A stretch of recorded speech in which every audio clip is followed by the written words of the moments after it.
Alhamdulillah Rabbil Alamin Rahmanir Rahim Maliki Yawmiddin Iyyaka na'budu wa iyyaka nasta'in ihdinas siratal mustaqim siratal ladzina an'amta 'alaihim ghairil maghdubi 'alaihim waladdallin. Laratin wali Allah Al-Fatihah. A'udzu billahi minasyaitonir rajim. Bismillahirrahmanirrahim. Alhamdulillah Rabbil Alamin Rahmanir Rahim Maliki Yawmiddin Iyyaka na'budu wa iyyaka nasta'in ihdinas siratal mustaqim siratal ladzina an'amta 'alaihim ghairil maghdubi 'alaihim waladdallin. Assalamualaikum warahmatullahi wabarakatuh. Waalaikumsalam warahmatullahi wabarakatuh. Bismillahirrahmanirrahim. Alhamdulillahirabbil alamin. Wassalatu wassalamu ala asrafil anbiya wal mursalin Sayyidina wa nabiyana Muhammad wa ala alihi wa sahbihi ajmain, amma ba'd. Pertama-tama marilah kita panjatkan puji syukur kita kepada Allah Subhanahu wa taala atas segala limpahan rahmat dan hidayah daripada Allah Subhanahu wa taala. Malam hari ini kita berjumpa lagi di majelis kita. Dan tak lupa salawat dan salam semoga selalu tercurah keridhaan Nabi kita Nabi Muhammad Rasulullah Sallallahu Alaihi Wasallam serta sahabat, kerabat, keluarga beliau hingga yaumil akhir. Terima kasih kepada Bapak Ibu sekalian yang telah berkenan hadir malam hari di majelis kita. Adapun malam hari ini daripada Syarah Al-Hikam daripada Al-Hikam Ibnu Abdullah As-Skandariyah bagian yang ke-89, yaitu pemberian dari makhluk adalah keterhalangan, sedangkan penangguhan pemberian dari Allah merupakan karunia. Jadi pemberian dari makhluk adalah keterhalangan, sedangkan penangguhan pemberian adalah karunia daripada Allah Subhanahu wa ta'ala. Yang dimaksud keterhalangan adalah diri kita dengan Allah Subhanahu wa ta'ala karena adanya pemberian daripada makhluk.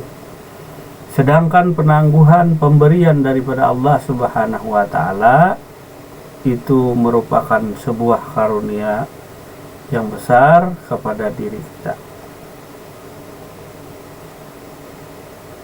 Nah, jadi malam hari ini melanjut apa daripada pengajian minggu yang kemarin, ini masalah perihal pemberian. Tentu ini ada munajat atau doa yang dimunajat, artinya doa yang dipinta kepada Allah Subhanahu wa ta'ala. Ada yang dikabul dan ada yang tidak dikabul. Adapun sebuah hadis yang diriwayatkan Ibnu Tirmidzi nomor 2969, Rasulullah Shallallahu Alaihi Wasallam bersabda, doa itu adalah inti dari ibadah. Jadi doa itu adalah inti daripada ibadah. Salat pun bisa dimaksudkan dengan arti doa. Jadi kalau secara bahasa sholat tadi adalah doa. Nah, daripada hadis Rasulullah Sallallahu Alaihi Wasallam, doa itu merupakan inti daripada ibadah kepada Allah Subhanahu wa ta'ala. Namun ada doa yang dikabul, ada yang tidak dikabul. Jadi doa itu merupakan munajat, permohonan seorang hamba kepada Tuhannya.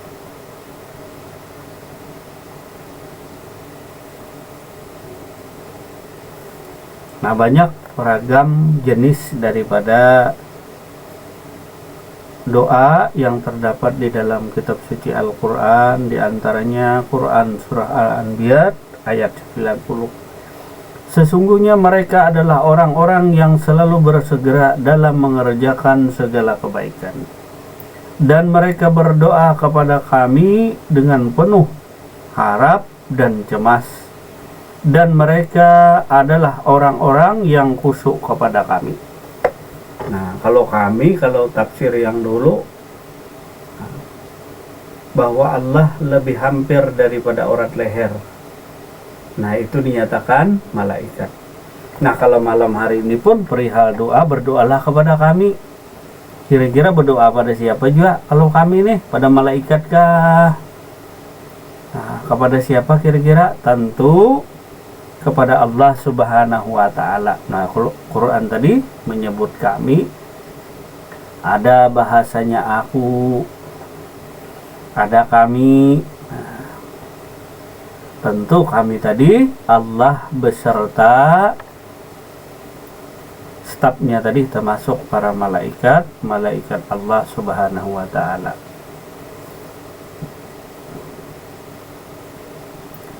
Jadi sesungguhnya mereka adalah orang-orang yang selalu bersegera dalam mengerjakan kebaikan dan berdoa kepada kami dengan penuh harap dan cemas, dan mereka adalah orang-orang yang khusyuk kepada kami.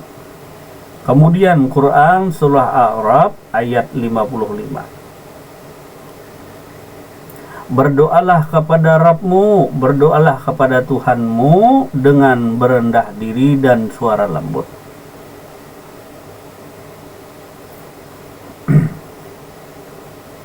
Nah, jadi Quran surah Al-A'raf ini mengajarkan kepada diri kita berdoa kepada Tuhan dengan berendah diri dan dengan suara lembut, bukan berteriak-teriak berdoa dengan Tuhan.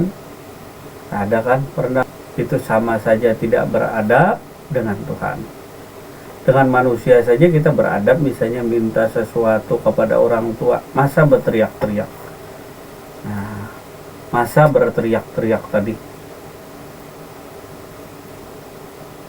Misalnya nama orang tuanya Asnawi, lalu anaknya menyebut Asnawi, berteriak tadi, tolong belikan aku baju, bajuku sudah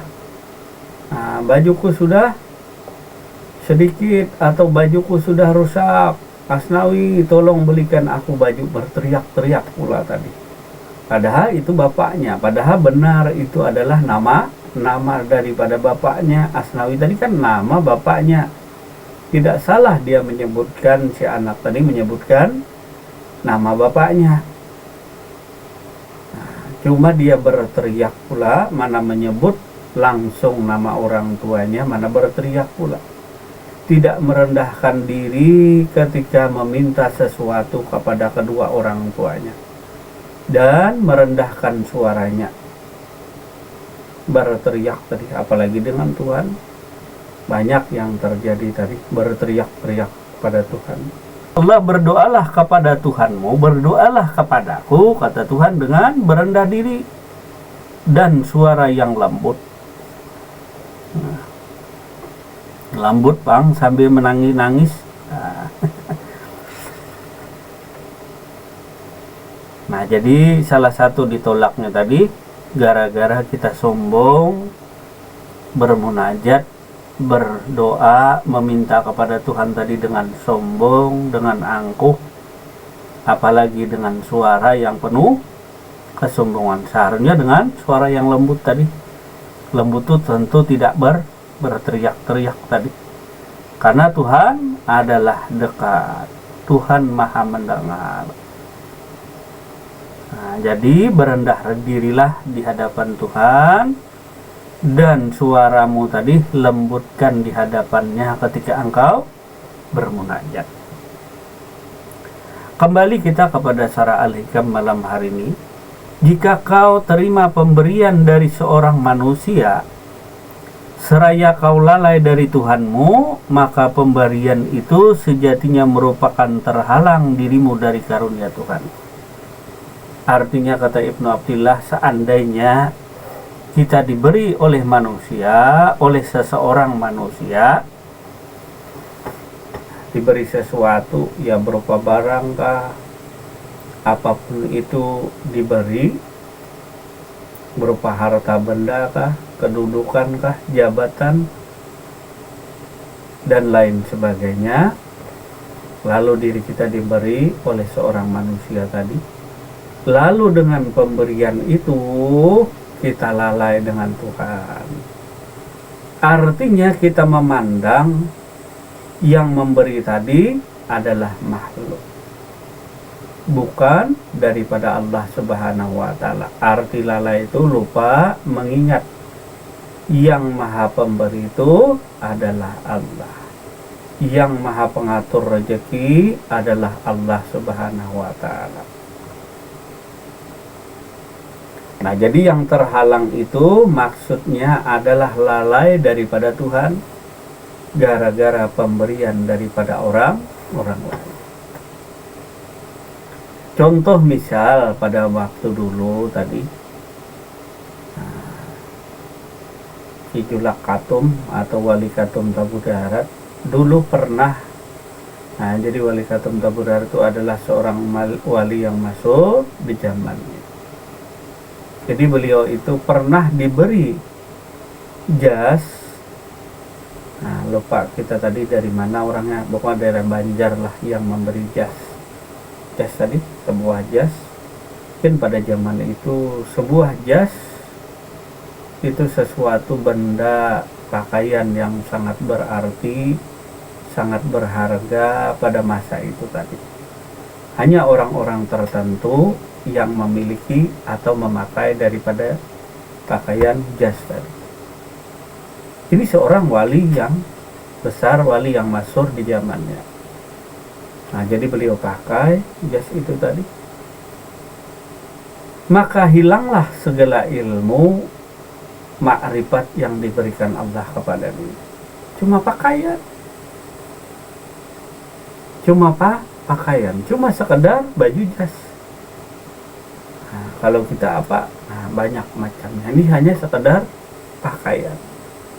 Sekedar baju jas, satu lembar baju jas bisa menghilangkan karunia daripada Allah, yaitu berupa makrifat tadi. Karena terhalangnya makrifat kepada Allah Subhanahu wa Ta'ala tadi yang didapat pemberian daripada Allah hanya berupa hal kecil yang kita pandang tadi, hanya berupa pemberian manusia berupa jas lalu dipakai, lalu dikenakan sedang tubuh. Karena dipakai tentu merasa enak, merasa nyaman. Nah, sehingga diri yang dulu ingat kepada Allah Subhanahu wa Ta'ala, yang tidak terhalang dengan segala sesuatu, termasuk makhluk, benda, dan segala sesuatu lainnya, dengan adanya pemberian tadi, nah ini ada kecintaan selain daripada Allah Subhanahu wa Ta'ala tadi, ada terbesit hati sedikit saja, sehingga membuat diri lalai kepada Allah Subhanahu wa Ta'ala. Padahal ini adalah seorang wali tadi. Apalagi kita hanyalah seorang yang biasa, bukan apa-apa, bukanlah siapa-siapa. Nah, jadi seorang wali saja bisa kehilangan daripada karomah, kemuliaan yang diberikan Allah kepada dirinya. Apalagi kita yang masih meniti jalan menuju Allah Subhanahu wa Ta'ala. Jadi banyak perihal yang menghalangi diri kita daripada karunia Allah. Karunia Allah apa? Yaitu makrifat kepada Allah, melihat dan menyaksikan Allah. Sehingga yang dilihat, yang disaksikan tadi pakaian aja. Nah, jadi pada masa itu beliau seperti orang linglung yang hilang akal, yang hilang ilmu pengetahuan daripada makrifat kepada Allah, hanya karena hal yang kecil bagi kita pandang tadi. Nah,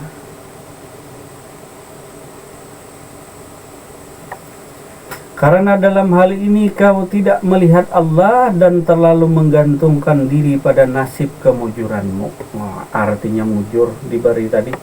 Artinya mujur karena diri mulia lalu diberi orang tadi sesuatu benda yang berupa pakaian tadi, lalu merasa berbangga diri. Artinya ada yang bisa menyebutkan ini rezeki orang soleh katanya. Nah, itu termasuk ujub pria yang pertama. Nah, kata Junde ini Bang, rezeki anak soleh diberi jas tadi. merasa ada kemuliaan selain daripada Allah, merasa ada kebanggaan sendiri. Padahal kata-katanya bagus, anak nam soleh tadi. Tapi di sana ada ujub, ada riyanya tadi. Ada membanggakan amal ibadah atau kedudukan dirinya di hadapan Allah Subhanahu wa ta'ala, karena merasa adalah orang yang soleh, orang yang taat di dalam menjalankan perintah Allah dan menjauhi larangan Allah. Itu pun termasuk dinding dan hijab yang menghijabi diri kita dengan Allah Subhanahu wa ta'ala. Jadi kalau wali katum tadi sekadar jas tadi. Tentu hal ini lantaran tidak bisa lagi melihat Allah dan terlalu menggantungkan diri pada nasib kemujuran, mujur, rezeki besar, rezeki anak nang soleh tadi. Jika Allah enggan memberimu, sesungguhnya itu adalah karunia untukmu. Jadi seandainya pun jika Allah enggan atau tidak mau memberi kita, artinya mengabulkan munajat doa kita, sesungguhnya itu adalah karunia kepada diri kita sendiri. Artinya kita lebih rajin lagi meminta. Nah, tentu yang dipinta adalah sesuai apa yang diminta Allah kepada diri kita. Kan begitu kemarin. Jadi mintalah, bermunajatlah kepada Allah Subhanahu wa ta'ala, bermunajat, berdoa, memohon kepadanya. Mintalah apa yang Allah minta kepada diri kita, yang Allah minta kepada diri kita, lalu kita minta dengan Allah. Mungkin terulang lah, karena kemarin ya alhamdulillah diulang-ulang supaya lancar. Nah, ketok Bang Heron. Nah, jadi yang kita minta, yang diminta oleh Tuhan, yang diminta oleh Sang Raja di Raja kepada diri kita hamba, yang la haula wala quwata illa billahil aliyil azim. Diri kita nang lamah ini dipinta oleh Tuhan, kuasalah kita beramal, kuasalah kita beriman, kuasalah kita bertakwa, kuasakah kita menghindari diri kita daripada syirik riya. Tentu tak akan ada kekuasaan sedikit pun kecuali atas karunia daripada Allah Subhanahu wa ta'ala. Tanpa karunia, tanpa pemberian daripada Allah, tak mungkin kita bisa beriman, bertakwa kepadanya tadi, dan tidak mensekutukan Allah dengan segala sesuatu. Itu karunia Allah. Begitu pula dengan ma'rifatullah. Tanpa karunia dari Allah, tak mungkin kita bisa melihat dan menyaksikan Allah dalam setiap amal ibadah yang kita kerjakan. Tak mungkin. Begitu pula tak mungkin bisa kita sampai kepada Allah kalau bukan karunia pemberian daripada Allah Subhanahu wa ta'ala. Maka di bab yang telah lalu, hendaknya kita berdoa, bermunajat tuh, minta apa yang Tuhan minta kepada diri kita. Nah, ini yang orang yang arif, yang bijak. Tetapi kita dulu, kita meminta segala sesuatu hanya untuk kepentingan diri kita. Yang tidak diminta Tuhan, kita minta. Nah, yang tidak diminta Tuhan kepada diri kita, itu yang kita minta. Jadi yang bernilai itu adalah permintaan Tuhan kepada diri kita, lalu kita minta permintaan Tuhan yang bernilai, yang berharga, kita minta pulang dengan Tuhan. Nah, artinya tanpa kekuasaan dan karunia Allah, tak mungkin permintaan Allah itu dapat terlaksana. Tidak mungkin permintaan Allah tadi terlaksana kepada diri. Tak mungkin kita bisa melaksanakan permintaan Tuhan, permintaan daripada Allah Subhanahu wa taala kalau Allah tak memberi karunia. Namun kadang-kadang kita memandang itulah kekuatan daripada amal kita. Kita juga memandang itulah kemujuran nasib diri kita. Nah, memandang dasar nasib mujur, nasib anak nong soleh, atau nasib orang yang bertakwa, beriman kepada Allah, nasib orang yang ahli ibadah dan lain sebagainya tadi, ataupun memandang inilah nasib orang makrifat beruntung ceritanya tadi. Padahal itulah dinding yang menghalangi diri kita daripada mengenal Allah Subhanahu wa taala ataupun melihat dan menyaksikan Allah dalam setiap waktu dan keadaan. Jika Allah enggan memberimu, sesungguhnya itu adalah karunia untukmu. Dengan cara itu hatimu tidak akan pernah melupakannya. Walaupun secara lahir Allah tidak memberimu, namun secara batin itu adalah pemberiannya kepadamu. Memaksamu untuk berdiri di pintunya dan membebaskanmu dari hijabnya. Allah memaksamu untuk berdiri di depan pintunya dan membebaskannya daripada hijabnya. Nah, kalbu mukmin baitullah tadi. Pintunya mana? Ya dirimu, pintu tadi. Lalu engkau bertawakal kepada Allah tadi, menyerahkan segala sesuatu urusannya kepada Allah. Tawakal, menyerahkan segala doa, munajat, permohonan tadi yang kau minta serahkan pada Tuhan. Urusanmu, tugasmu hanya meminta permohonan tadi, dan menjalankan apa yang diperintahkan Tuhan kepada diri.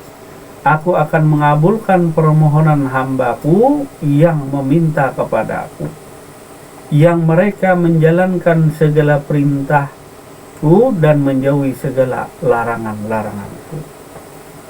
Kesimpulannya, pemberian dari makhluk adalah keterhalangan karena di dalamnya tersimpan kecintaanmu terhadap mereka akibat pemberian itu. Nah, lalu kata Ibnu Abdillah, pemberian dari makhluk tadi yang berupa pakaian, uang dan lain sebagainya, lalu ada kecintaan kita kepada si A tadi.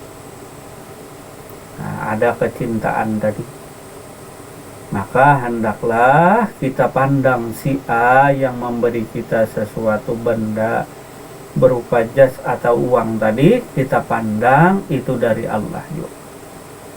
Jadi yang menghalang itu tersangkut di makhluk, itu yang disebut terhalang. Bila kita menerima pemberian tadi, kita pandang daripada makhluk, ya terhalang, ada terdinding. Jadi maksud tidak terdinding, tidak terhalang itu, maka engkau tembuskan pandanganmu dalam wahdatul suhud tadi. Nah, ada istilah wahdatul suhud, ada istilah wahdatul wujud. Kalau wahdatul suhud memandang kepada si pemberi tadi, si A tadi yang memberi jas, yang memberi uang. Maka engkau suhud kepada diri makhluk tadi, itu daripada af'al perbuatan Allah juga. Itu dari Allah juga. Makhluk tadi hanyalah mazhar, hanyalah sebagai sandaran kenyataan daripada af'al perbuatan Allah. Lalu pandang si wayang. Mang wayang yang terlihat memberi tadi, berupa uang, berupa pakaian, sandang, pangan, kedudukan jabatan tadi. Tetapi kita yang mandang suhud, wahdatul suhud tadi, wahdah tuh keseluruhan daripada yang maujud itu disuhud. Sebenarnya yang maujud tadi pada diri si makhluk atau si hamba tadi tiada lain daripada Allah.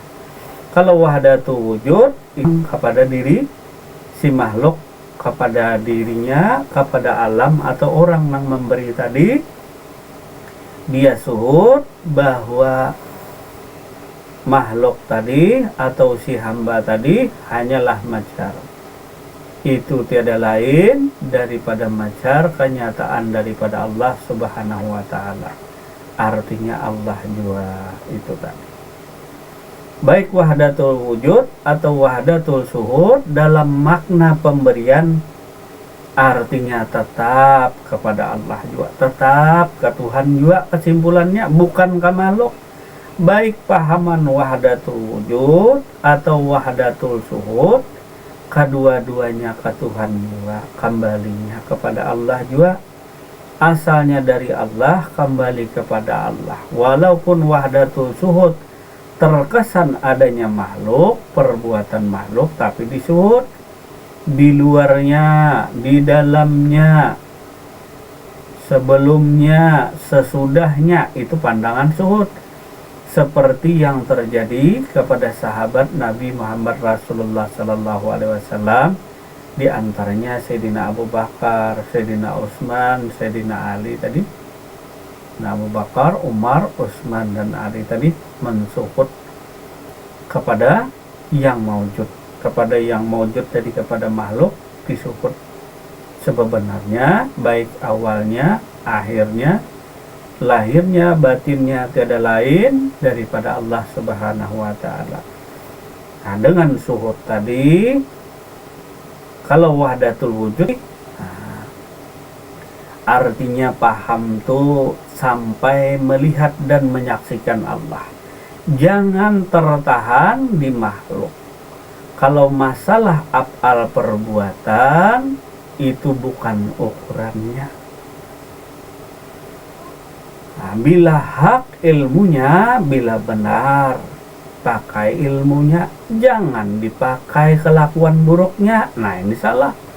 Kalau kita kan masalah akhlak perilakunya, tetapi ilmunya yang hak adalah mereka yang benar-benar tidak mensekutukan Tuhan dengan segala sesuatunya. Apa aja tidak mensekutukan Allah dengan segala sesuatu, benar.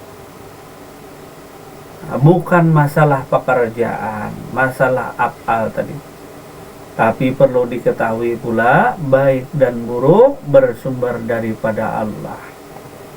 Ada pula nanti pertanyaan, kalau mazhab Asy'ariyah tadi adanya perbuatan makhluk, adanya usaha ikhtiar. Usaha ikhtiar itu pun af'al Allah juga, bukan lainnya. Jadi bila ada usaha ikhtiar itu apa? Ya af'al perbuatan Allah Subhanahu wa ta'ala. Bukan yang tidak mensekutukan Allah dengan segala sesuatu. Ilmunya yang mengenalkan dirimu kepada Tuhanmu. Ilmunya yang dapat melihat dan menyaksikan Allah di dalam setiap ibadahmu. Ilmunya tadi yang dapat menyampaikan dirimu tuh supaya sampai kepada Allah. Jangan engkau kada menuntut ilmu kan bisa maksiat, ya kapas naik. Engkau kada belajar ilmu pun bisa mencuri, berzina. Apalagi sudah belajar ilmu mencuri, berzina, itu kebodohan yang kedobal-dobal, artinya kada tahu di diri. Nah, tentu orang muslim, orang mukmin tadi tidak berzina, tidak mencuri, dan lain sebagainya. Tentu yang namanya orang muslim. Kalau nyalain lakum fi Rasulillahi uswatun hasanah. Cukuplah Nabi Muhammad Rasulullah Sallallahu Alaihi Wasallam itu sebagai contoh suri tauladan yang baik. Orang yang penting menyampaikan dirimu kepada Allah. Urusan akhlak tuh engkau yang punya diri tadi. Nah, jadi kalau sudah sampai kepada Allah itu namanya, itu baru sempurna ilmunya. Kalau ulama sekalipun, ulama atau seorang guru, tetapi dia tidak melihat dan menyaksikan Allah, tidak mengenal Allah Subhanahu wa ta'ala, maka taklidnya tadi dinamakan taklid buta. Betaklid buta artinya ngaku tuh bertuhan tapi tak mengenal Tuhan. Yang benar